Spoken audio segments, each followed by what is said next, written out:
Hello, everybody, and welcome back to our limited set review for Duskbourn. We are currently working on our blue, so we'll be giving each card a rating between 1 and 10 based on how we think it will perform in the average deck. We've already done the introduction and white, so make sure you guys go check those out, especially the introduction. We do have Yanks on the call again. Welcome back, Yanks. Good to be back. Are you ready for your favorite color? Always. All Although right. It hasn't been very good and limited lately. It hasn't been.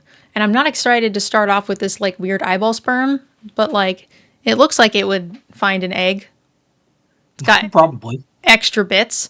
Abhorrent Oculus is a 5/5 eye that costs you 3 mana. As an additional cost to cast it, exile 6 cards from your graveyard. It has flying. At the beginning of each opponent's upkeep, manifest dread. So we're really looking at like Dimir to get some cards into our graveyard, or I guess also Selesnya or Simic, right? Simic is really manifesting dread a lot, putting a lot of cards into your graveyard. It seems good. Yeah. The cheap cost doesn't really matter, but No, it's a fake 3-drop. yeah, it's like I don't know, it might as well be 6. And it would be roughly the same. The only difference is you can hold up like protection or counters or something, which is nice once you've landed it. I think this is playable, but it is awfully slow, and there will be games where you just don't get this far. There are some ways for your opponents to mess with things out of your graveyard. It also like sort of nombos a lot of the other cards that those decks are trying to use, which want you to take cards in and out, put finality counters on stuff. So you need the synergy, but then you can't sort of cannibalize it with your other cards. So that feels pretty bad to me. Yeah, it's certainly a numbo in the Dimir side of things. Not quite as much in Simic, but there's obviously going to be some blue cards shared between those. Yeah. Rating wise, I think it's certainly still good, but I'm hesitant to give it too high a score just because of all of those factors. I think how it will play will probably average out. Yes, it'll win you games, but it'll either a lot of times just not be cast or just get removed. So I'm going to say this is going to average out to about a 7. I'm a little higher just because it can be game winning. So not significantly. I'm looking at like 7.5. I was tempted to say 8, but you're right. There are going to be times it's just stuck in your hand. I certainly think it can win as well. My rating, because it's so hit or miss, the only way I think I can evaluate it is just like the average. And I was sort of averaging out like 9 and a 5 because sometimes it's just bad for you. So certainly agree that it will win you some games. Bottomless pool and locker room. When you unlock this door, return up to 1 target creature to its owner's hand. That's nice. For 1 mana, it's a little unsummon. It's on rate. And then for 5, you can, whenever 1 or more creatures you control deal combat damage to a player, draw a card. This seems great. Yeah, I mean, 1 mana bounce spell is fine, and the fact that you're not actually spending a full card to do it like you have to a lot of times is nice here. I mean, it's actually card advantage, which is really weird for a bounce mechanic. There's some pretty good enchantments, auras in the format, so that's really nice. Yeah, I think this card is solid. I would not cut this. I'm gonna say this is a 6. Yeah, I think I have it as a 6 too. The second half for locker room, I guess it could be the first half, is really slow, but in that type of game, it's what you need. Next up, we've got Central Elevator. Whenever you unlock this room, it's hard to read them sideways, and I'm trying to like skip through the same like long ass sentence that they say over and over again, like delirium. It's like half a brick of text for the delirium part. I can do the rooms because I can see them normally. You have them sideways? Yeah, I have it open on Scryfall. Okay, fine. You read the rooms. So Central Elevator is when you lock this door, search your library for a room card. It doesn't have the same name as a room you control. Reveal it, put it into your hand, then shuffle. Promising Stairs for 3 mana is at the beginning of your upkeep, surveil 1. You win the game if there are 8 or more different names among unlocked doors of rooms you control. I mean, that's a cookie card if I've ever seen one. I don't think we're going to do that. Yeah, that is not going to come up very often. And I don't think I want to spend 4 on finding a room either. Nope. So I'm going to say this card is a 2, but I'm going to try to get a cookie by winning with 8 doors. Yeah, 2 even sounds generous, but 2 is fine. It's equal levels of unplayable. All right, next up we have a clammy prowler, a 2/5. When it attacks another target attacking creature, can't be blocked this turn, and it attacks pretty well. It's an enchantment as well. It's very ugly. Sorry. It seems like filler-y to me. I would say this is probably like a 5. As opposed to like white, where we were seeing these kind of weird, expensive 2-drops. Like, oh wait, that's good for Boros. Well, that's not really true in blue. This just feels kind of bad to me. I think I've got it like a 4. All right. You said expensive 2-drops. Expensive 2 power creatures. Oh, okay. Sorry. I was like, Nope. I thought maybe I had my cards out of order. Yeah, No. I think a 4 is also fine. I was giving it a little credit for the enchantment creature and unblockable. Like there are some cards that they do some stuff when they connect, or the survival. I think this is pretty cool for survival. So Sure. yeah, we're close. We're not too far. I might be giving it too much of a benefit of the doubt. Creeping Peeper. 2 mana for a 2/1. You can tap it and add a blue, but you can only use it to turn cards face up or cast enchantments or doors. Unlock doors. Enchantments are doors. I think this card was fine. It worked out pretty well for me today. It's kind of fillery, but I will say that in blue, there's plenty of enchantment creatures and just enchantments in general. So I think you will have things to do with this card, and it's a good curve filler on its own. So I'm going to say 5. I like it at 5. It's filler, but in the right deck, it's filler you actually want. Oh, I went in the wrong direction. Don't mind me. Cursed Windbreaker. I was getting those like Murder at Markov Manor cloak flashbacks. This is not nearly as bad. It's a 3 mana. When it enters, you manifest dread, and it attaches to it, and the equipped creature gets flying. And then after that, for 3 mana, you can give all of your creatures 1 at a time flying, which is kind of neat. I think this card is very playable. 3 mana for a flying manifest.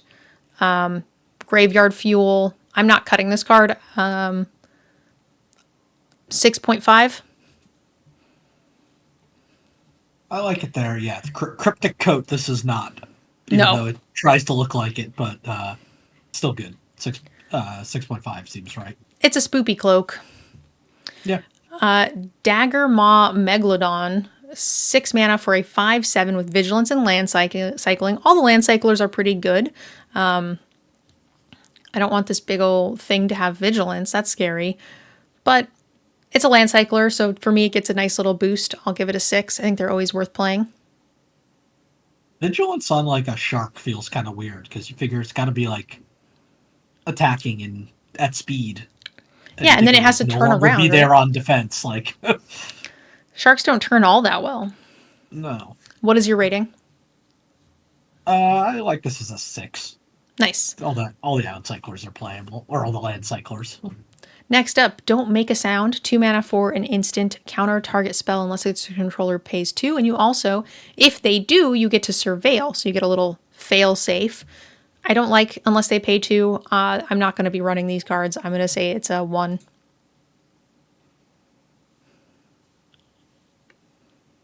No. Oh, sorry, I was just following the instruction on the card. Oh, maybe it's a little bit better if you're like really low on like 2-drops and you're just like going to always counter the first thing that they play, but it's just such a dead card later. Yeah. So it's probably like a 2 or 3, but I don't like it. No, I don't either. These cards need to be at least paid 3. And yep. even then they're borderline. So you agree at 2 or 3? 2, yeah. 2, 3, that unplayable range. Awesome. Duskmourn's Domination. 6 mana for an enchant aura. You control the enchanted creature. Enchanted creature gets -3/-0 and loses all abilities. Huh. 6 mana is a lot for a steal with a downside. Yeah. This is bad, right? Like compared to what we're used to? Oh, definitely. I thought the kidnap was bad, but like this is real not good. it's not like control magic or anything like that, but I guess if you think about it as like a 6-mana kill spell that leaves you with a cheap creature, like that's pretty good. A 6-mana kill spell? I mean, I'm not saying it's unplayable. It's just I'm so used to this steal mechanic being game ending, and they've been getting reverse power crept, Yeah, oh yeah, it's way worse than they used to be, but which is which just is weird weird. to me. Yeah, So I don't know. This is like a 5. I think I'm still higher on it. It's still kind of can still could easily be a 2 for 1. It feels too slow to me. It might be. I mean, I said I haven't played this format at all yet, and Too slow for not so enough impact. yeah, I think I've got it like a 6. Okay, Enduring Curiosity, a 4 mana. This is a whole cycle of animal glimmers. 4 mana for a 4/3 with flash. Whenever a creature you control deals combat damage to a player, you get to draw, and when this dies, you return it to the battlefield as an enchantment without the creature type. These are very good. This is very good value. I've played with these cards today, and they've all played pretty well. I've been beaten by the damn wolf fox thing so much. That red one's insane. So I don't think this one's as good as that, but it is a little bit more of a win more card, more situational than the red one. I did play with this one specifically, and it didn't do me any good because I was just like a little bit behind and it didn't help. But I do think that this is still very good. It's going to help you anytime you are even at parity. It's going to break open those games. The right color to be like pretty game breaking when you figure blue is going to have flyers, it's going to have some, even if it's conditional unblockability, to just sneak like little points of damage and to accumulate the cards that might can turn this into kind of a game breaking card, especially with flash. If you can just steal a card right away by playing it when they're not expecting it. Yeah, it's certainly insane. I just think of the cycle, it's probably second or third, I would guess. The green one was pretty meh. I think the green one's the worst, Okay. but I do like this card a lot. But again, it's not as helpful when you're behind. I think the rating on this is like it's an enchantment too. It's like an 8. Yeah, I like it as an 8. I'm gonna say it's a low 8 because I'm gonna give the red one an 8. Okay. All Fair right. enough. Enter the Enigma. 1 mana for a target creature can't be blocked this turn, and you get to draw a card. So it's just a cheap cycle that allows you to get in a little damage. It's a filler card. You can run it if you want spells in your graveyard. If you want delirium easily, then it's okay. But I'm gonna say it's just a 4. Cycle is okay if you need the space. Yeah, it's just a very cuttable, like 23rd card. Which is weird because like though you used to look for those and you were pretty happy if you had 2 or 3 cuttable 23rd cards, but now it's just not good enough anymore. Yeah, for sure.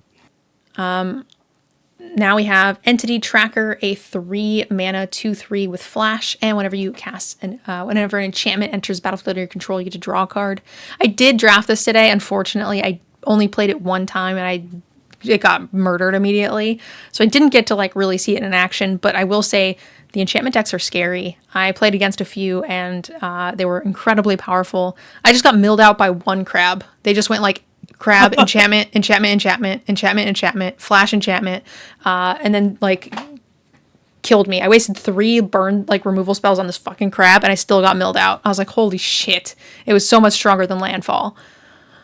Fair enough. I super died. But anyway, even if you just get a couple of triggers on this, I think this card is great. So I am going to give it a 7. Yeah, I think I like it as a 7. Any sort of repeatable card advantage engine can be pretty great. And I think it's going to be an 8 when you're in specifically Azorius. Sure. Erratic Apparition, 3 mana for a 1/3 with flying and vigilance. Whenever an enchantment or you complete a room, unlock a room, happens, it gets +1/+1 till end of turn. It's a little expensive, but it's vigilant and it does the thing. So this is a 5. Yeah, it's serviceable filler. You'll have decks that, eerie decks where this can be pretty scary, but Still just a 5. It's nice with some of these, like Enduring Curiosity. Flying and Vigilance is a nice combo there. Yep. Next up, Fear of Failed Tests. 5 mana for a 2/7 Nightmare. When it deals combat damage to a player, you draw that many cards. Huh. That's pretty cool if you can give it unblockable with some stuff. There's multiple cards that we've already seen that do that. Multiple cards that give it flying. Yeah. This is... Yeah, 2/7 is a very weird power toughness combination. Yeah, I kind of like this card. It's very... I don't know, it's a fear. I guess it's supposed to be terrifying, and it is. Yeah. Draw that many cards is cute. We also saw like an unsummon, so like just removing blockers gets in, combat tricks. I think this is a playable card, but it takes a lot to make it do the thing. So I'm gonna give it a 5. I'm a little higher on it. Not much. I think I give it a 6. Fear of Falling. 5 mana for a 4/4 with flying. And whenever it attacks, target creature defending player has controls gets -2/-0 and loses flying until end of turn. This kind of killed me in one game. Stopped me from ever being able to double block. Oh, yeah. Yeah, I had multiple like little flyers, but they just got brought to earth, and it was very sad. It's a good rate, a 4/4 flyer for 5. It's one of the bigger things in the format outside of like the cycling cards. So Okay. it did a lot of work. Yeah, 5 mana for a 4/4 flyer without any ability used to be really good. Yeah, or it would scry 1 or 2 or something. Sure. And now, it's an enchantment, which is relevant, and the attack trigger is pretty great, especially if you're trying to kill them through the air.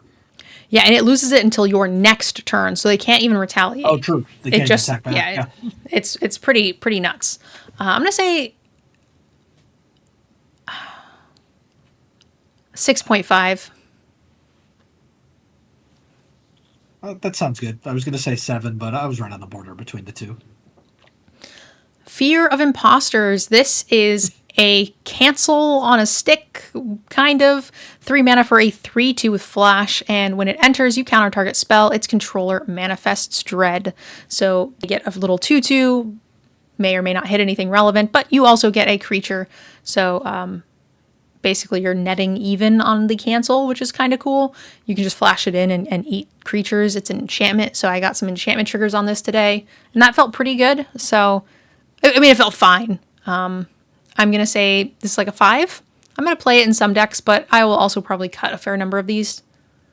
Yeah, I think I like it a little more. I like it at like a 6.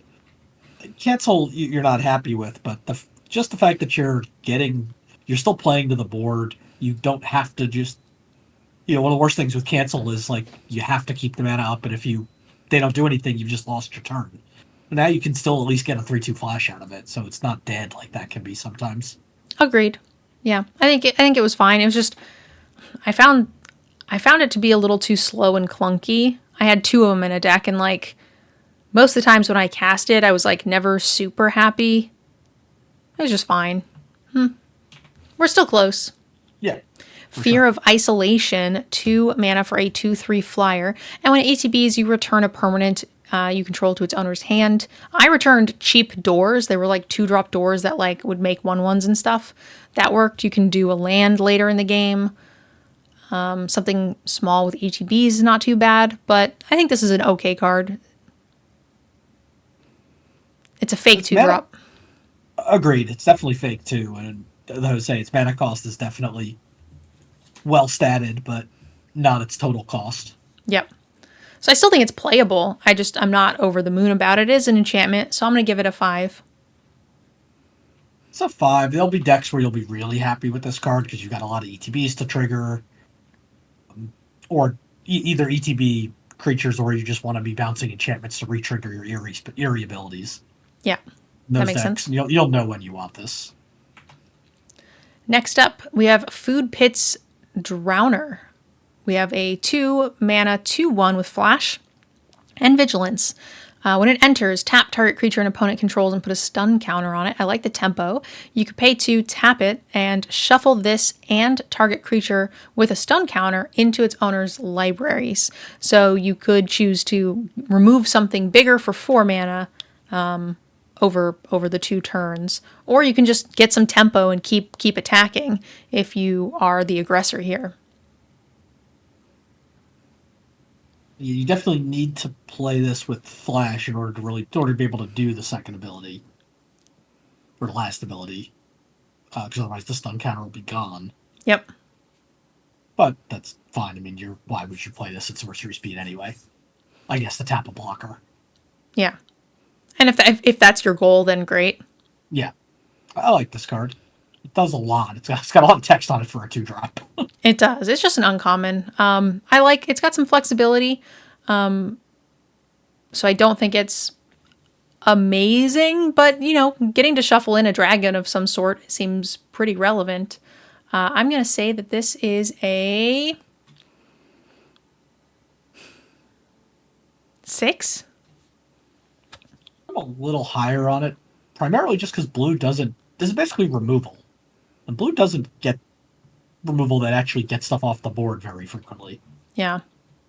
So I'm like 6.5. I could see that. There's an okay amount of stun counters, but there's not a ton. So, get out 2 mana for a choose 1, counter target creature or enchantment spell, or return 1 or 2 target creatures and or enchantments you own to your hand. So you can counter their creature, or you can protect your stuff.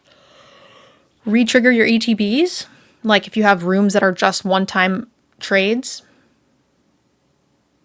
Or if somehow, I guess we've seen the 1 blue enchantment. If they've stolen something, you can get it back. Yeah. This card's probably fine. I don't love just the blue casting cost. I don't mind it. I don't mind counters that only hit creatures. And the protection aspect is okay. I mean, I'm probably playing some of these. I'm going to say it's a 5. 5 sounds right to me. Next up, Ghostly Keybearer.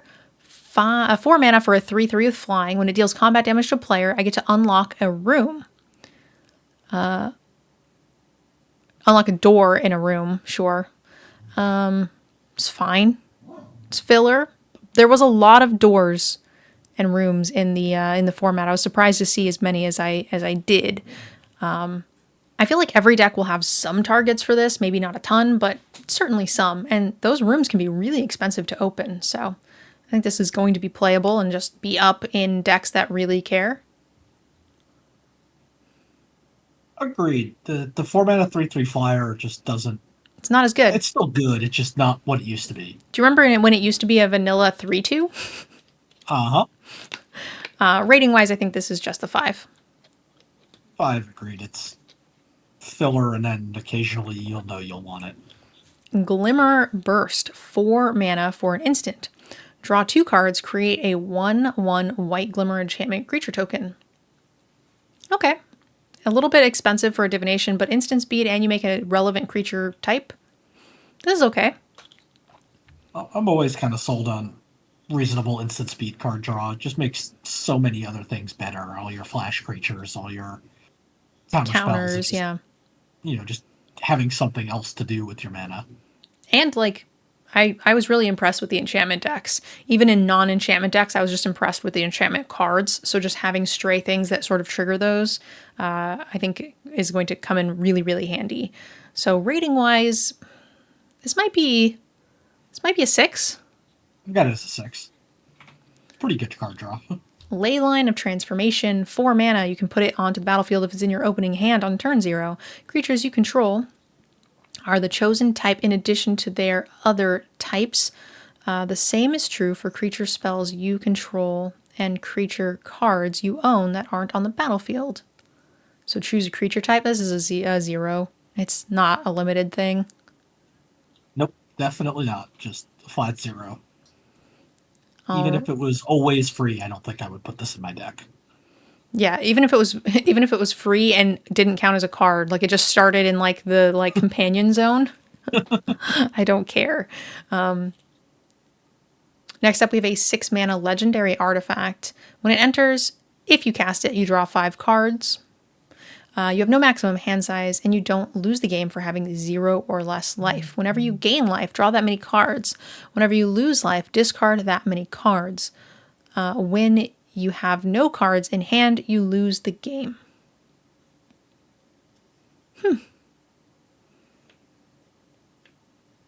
Trying to comprehend exactly whether or not this is as terrible as it sounds. It's a win more card, right? When it's good, you're already winning.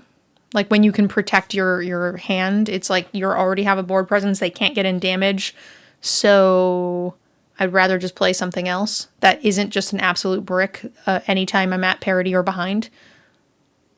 I guess if you have some way to gain a ton of life,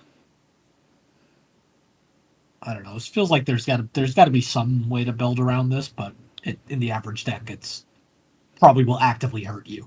I don't care about the life gain too much. I feel like if you had drew the 3 cards, you spent 6 mana, they're either going to wallop you and it's not going to matter, or you were already winning anyway. So the life gain is cool, but like pay 6, do nothing, have them wallop you, lose all those cards, gain 3 life, draw 3 more cards, and then hope to protect them from there. No, no, no. I'm not into this card. I don't think I would ever play it. No, I'll never cast this card. It's a 1. It's supposed to Leyline of Transformation, which is a 0 because it doesn't do anything. I think that should be like a -1 because I think it's going to actively kill you more than help you. I mean, like I said, I think if you're ahead, it's not bad. You just gotta be ahead. I don't think it's good, but like anytime I can draw 3 cards when I'm ahead, seems pretty good. But again, not worth it. Meat Locker. Oh, these are for you. Yep. Meat Locker and Drowned Diner. Meat Locker is a 3 mana. So it's a room. Meat Locker for 3 mana. When you unlock this door, tap up to 1 target creature, put 2 stun counters on it. Drowned Diner 5 mana. When you unlock this door, draw 3, discard 1. Both halves of this card are fine. I don't think either one of them is particularly exciting, but getting both of them in one spot is pretty nice. Yeah, the stun counter is pretty nice.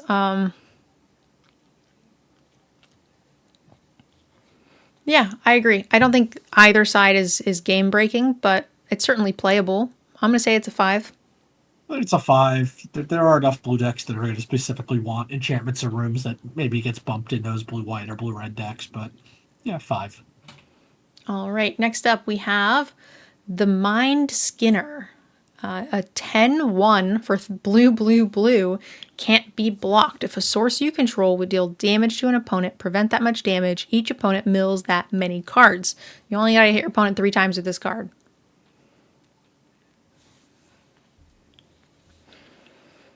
I'm not sure what to think about this. It's really good if you're getting this through, which I guess it can't be blocked, so I guess the only way would be if they kill it, but yeah, I guess that does make it pretty good. I would say it's pretty bad for the other like smaller stuff you're hitting where they're not taking damage because their library is going to be bigger than their life total most of the time. Yeah. But I guess this. But you don't get a cookie that way. That's true. I was not looking at it from the cookie perspective. Killing your opponent is useless. It doesn't get you a cookie. So really, I guess my only issue with this card is the mana cost. Yeah, the mana cost is pretty bad. It's also pretty good on a board stall, right? Like, this is unblockable. You're right. Their life total is higher than their mana, but if you're hitting them if you're milling for 10, like, you really only got to hit them twice. Agreed. The weird thing of this is it's like infect creatures, right? Like, if you don't actually kill them with this, you've accomplished nothing once it goes away. Yeah, you hit them once, and then they, like, kill it, and then they just, like, forage or whatever, delirium themselves to a victory. And they just, like, basically didn't take 10 damage. They just did nothing. Well, I'm assuming my 3-drop probably wasn't dealing 10 damage that they could block in the first place. But No, I see but what you you're haven't saying. progressed anywhere. Yeah. So it's enough of a threat though that as long as you can reliably cast this card, I'm certainly playing it. Like you probably need to be pretty heavy blue, like 10 to 12 islands or something. Yeah. I agree. Huh. I did get my butt kicked by a mono white deck. I'm wondering how good mono decks will be in this archetype, in this format. This is a weird card to rate. I will say it's pack one, pick one. Excuse me, because it's a cookie card. So you're gonna play it every time. You can't cut it, and you have to win with it. So 10.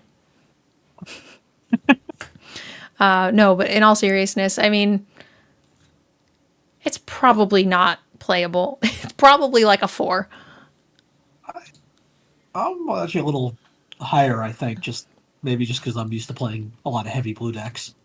So I'm not as concerned with the casting cost, but I think it's going to average to like a 6, and that's like a 1. It's like a 110 that averages to a 6, as opposed to like a 4-8. Yeah, it just dies so easily too. That's true. It like everything under the sun kills it. There's even like a 1/1 creature that you can just like sack and deal a damage to any target. That's true. I have not gotten a good enough look to see what sort of like random, deal 1 to everything, or those sort of little pings that don't usually kill stuff. There's a mind rot that like if you have delirium, they discard 2, deal a -1/-1 to everything your opponents control, and you drain 3. All right. Like holy crap. Yeah, there's like a 1/1 for black creature that when it dies you deal damage to anything. There's a 2 damage, multiple reds. Anyway, I think there's like a creature that deals 2 to everything. Anyway, I'm sure I will play it because it's a cookie card, and I'm sure it's like playable in heavy blue decks. But the average deck, I'm gonna stick at a 4. Our next room here we have Mirror Room and Fractured Realm. Mirror Room is a 3 mana. When you unlock this door, create a token that's a copy of target creature you control, except it's a reflection in addition to its other creature types. Fractured Realm for 7 mana. If a triggered ability of a permanent you control triggers, that ability triggers an additional time. So you want to do the expensive one first. Yeah. Because then you get 2 rooms, 2 mirrors. Is that a triggered ability? Yeah, you would get so yeah, it's triggered.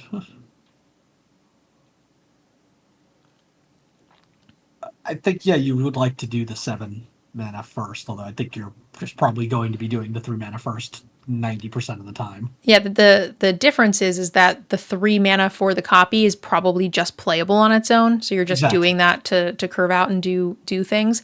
And if you get the other thing, great. If not, no worries. And if you draw it late, then fine. It's a thing that doesn't really punish you for having a lot of mana. And I did go to some really long late games when I was playing earlier, and I did get a lot of mana. There's a lot of fixing and a lot of ramp and stuff, especially in green. So definitely a playable card. It's, I don't know, probably like a 6? It's a 6. You're playing the first half on its own, the Mirror Room, and then sometimes and then you have upside. Yeah, sometimes you just are late game, you don't have anything else to do with 7 mana, so you've got something to do with it. Next up we have Overlord of the Flood Pits. We have 5 mana for a 5/3 with impending, so you pay 3, and it has flying, and whenever it enters or attacks, draw 2 cards and discard a card. It's not as good as the white one, but it is very good. This card would feel so much better if we hadn't already seen the white one. Yeah, I did get to play with the white one, and it did kick ass. I definitely won a game I had no right winning. This is like an 8.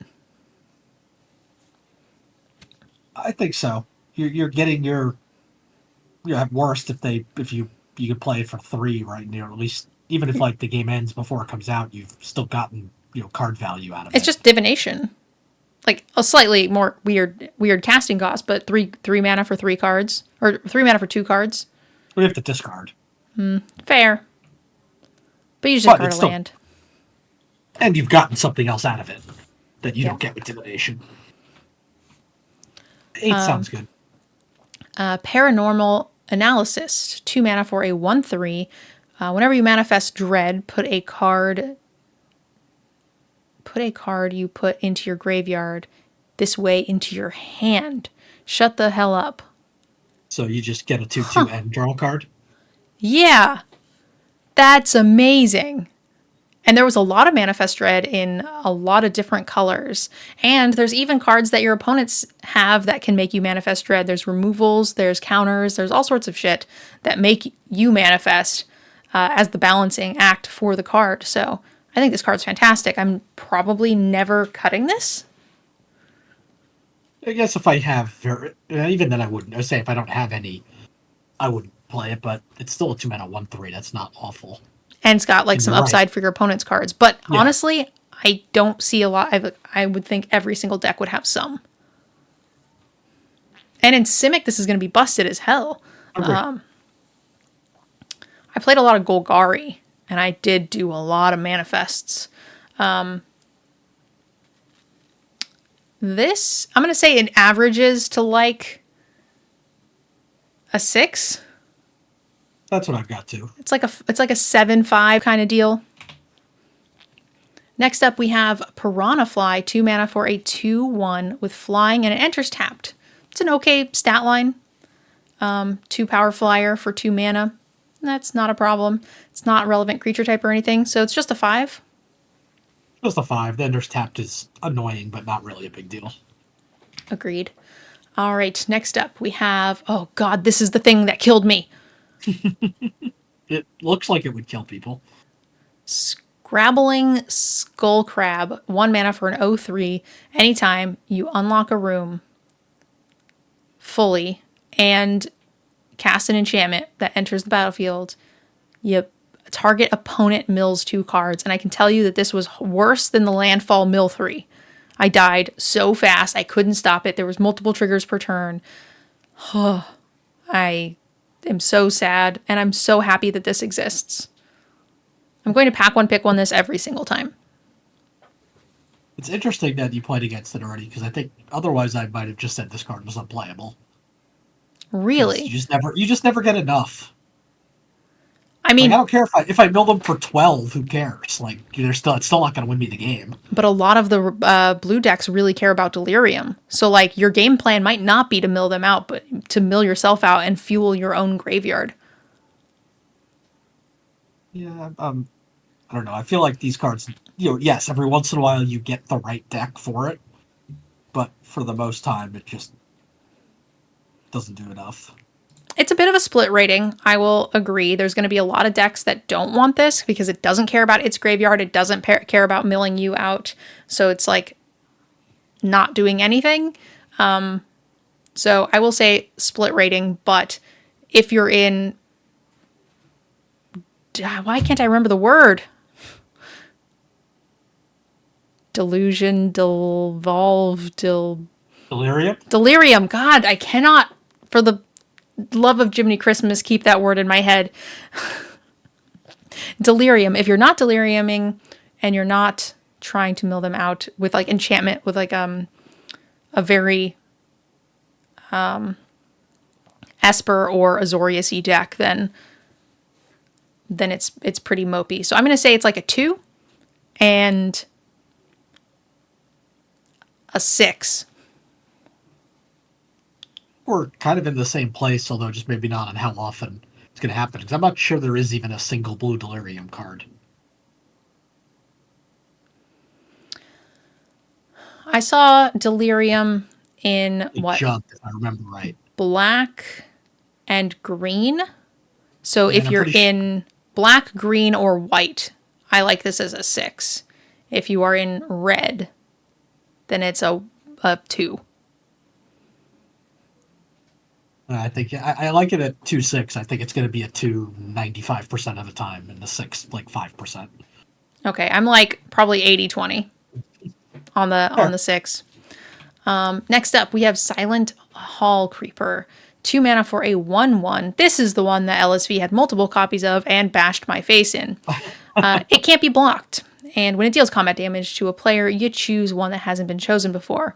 Put 2 +1/+1 counters on it. Yeah. Can't be blocked. Draw a card. Okay, got card advantage. And then it becomes a copy of another creature, target creature you control. So it just gets bigger and scarier. So you play it early, you get counters, and then you get cards. And then by then you've played something better. And now you get your 4/4 turns into a 6/6. Oh, God.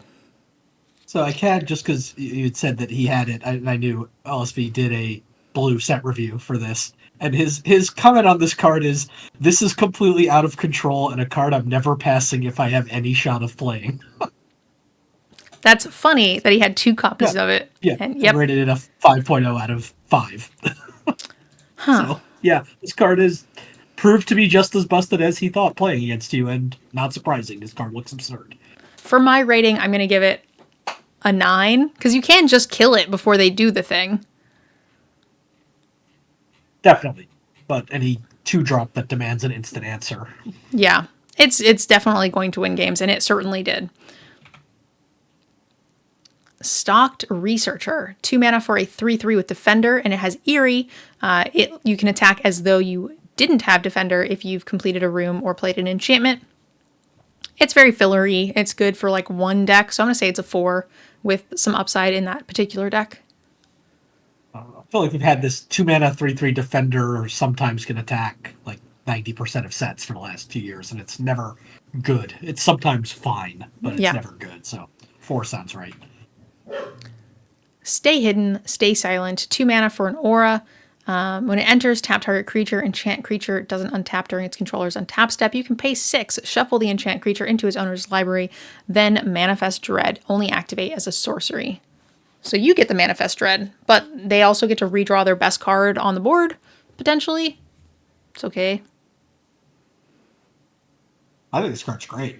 I think so too. 2 mana is really cheap for this ability. Remember, this ability used to cost 4.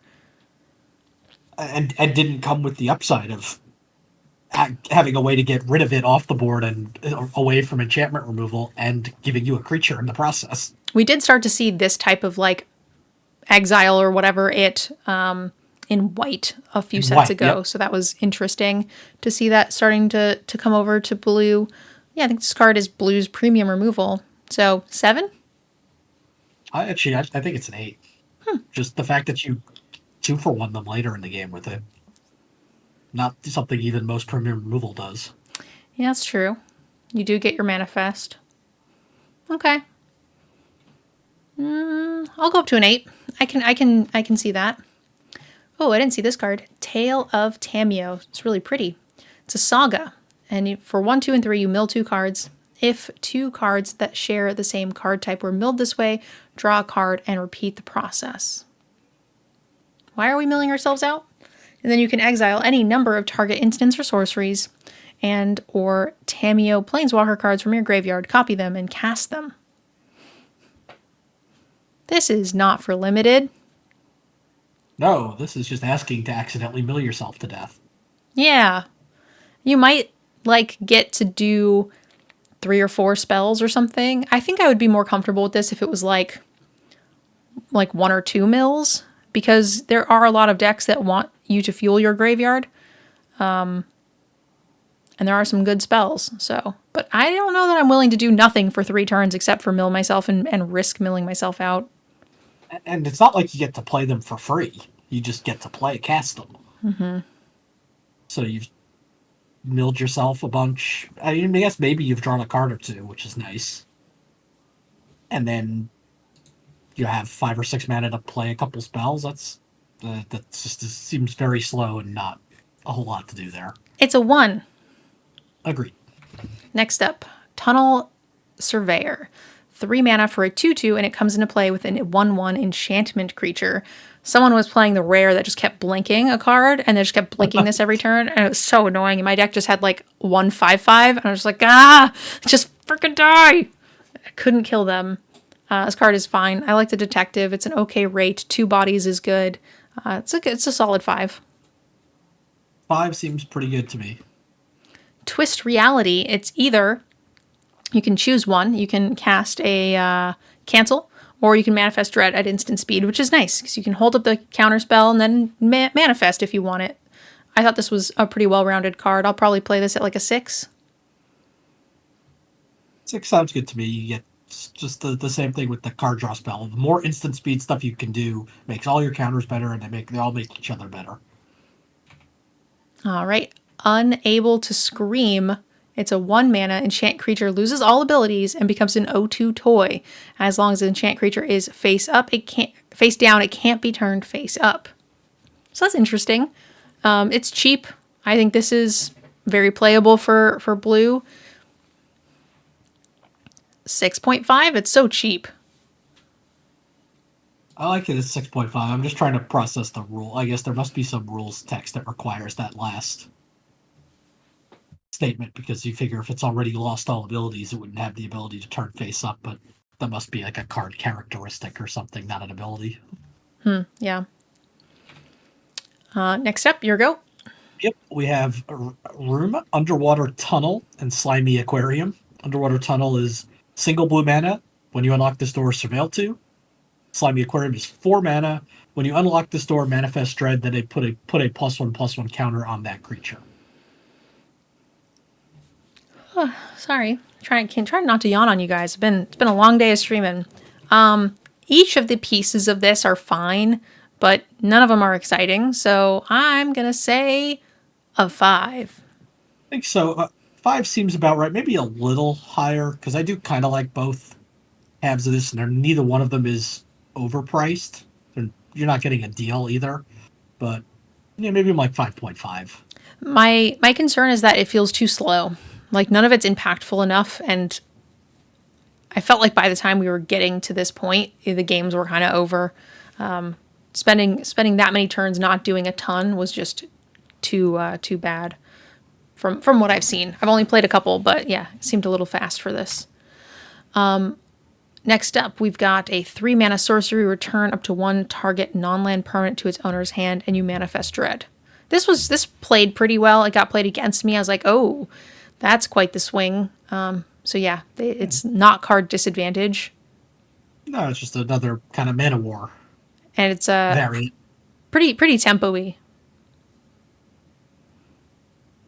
I would say this is a 6. I'm probably not cutting the first one. Agreed. 6 seems good. Unwilling Vessel, 3 mana for a 3/2 with Vigilance and Eerie. Whenever you fully unlock a room or play an enchantment, put a possession counter on it. Then, when it dies, create an XX blue spirit where that's with flying, where X is the number of counters on it. I only saw this once and it didn't do anything, but I feel like it could be very good in that deck, so it's probably a split rating. It's probably like a 4 and a 6. I think it would be very good in Azorius. I think I'm higher on this card just because it doesn't really feel like it's ever going to be bad.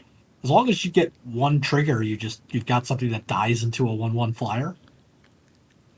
Yeah, it's already pretty good, and then it just gets better the more triggers you have. I don't think it's likely to ever be amazing. I think I've been butt whooped by those enchantment decks. I do think it will be amazing. Okay. I do think it has the potential to be amazing in those decks. I'm just thinking, like, if you don't have any of the enchantments, which there certainly will be decks that don't, then it's a 3/2 for 3 with Vigilance. Like, how happy are we with that? I'm thinking it's probably a 5 at its base. It's probably more realistic, and I think it can be very good, like a 7. I think I'm probably I'm just going to assume blue with what we've seen. It'll likely get a trigger, which will make this like a 6 for me. I think a 6 is where I'm averaging. Vanish from Sight, 4 mana for an instant. Target non-land permanent's owner puts it on top or bottom of their library, and you can surveil 1. It's instant speed, but it's a little pricey. It's not card disadvantage, so 5. I like these cards at like a 6, just because it lets you get rid of some stuff that can be a pain that aren't necessarily creatures, and like you said, it's not disadvantage. Yeah, but it doesn't get rid of it, right? It just comes back the following turn. True, but it might free something up, or it can kill tokens. Yeah, it's not premium by any means, but I like it as like a 6. How do you like blue? That's the end of it, Yanks. Are you happy with your favorite color? It's interesting. The enchantment stuff just feels so weird and out of place for blue that I don't know what to think about that. I like that there's a lot of instance and flash stuff going on. It kind of makes that, they all kind of make each other better. So I do like that. I was really impressed with the enchantment decks. I was trying to think of what the other color pairs were. Dimir was pretty scary. Overall, blue felt pretty good. It Feels like you're gonna mill yourself out in blue really? with all the surveil and manifest dread everywhere. Yeah, the games were too fast. Okay. They weren't as fast as like all will be won, but like it certainly felt landslidey. By turn 2 or 3, I felt like I had a good feeling of whether I was going to lose or not. Like it was very play draw dependent. This does not sound encouraging for this format. Yeah, This sounds terrible. I had fun playing, like learning the cards and stuff. So like the format felt fun to begin with, but yeah, it didn't necessarily feel good. So we'll see. For those of you guys in the chat, don't forget to leave me a comment. Let me know what you guys think of Blue and Duskmourn so far. I will be posting my first sealed pool tomorrow, I think. So make sure you guys check that out. Don't forget to leave a comment and subscribe to the channel because it always really, really helps. Thank you guys so much for watching, and we'll see you next time for Black. Bye.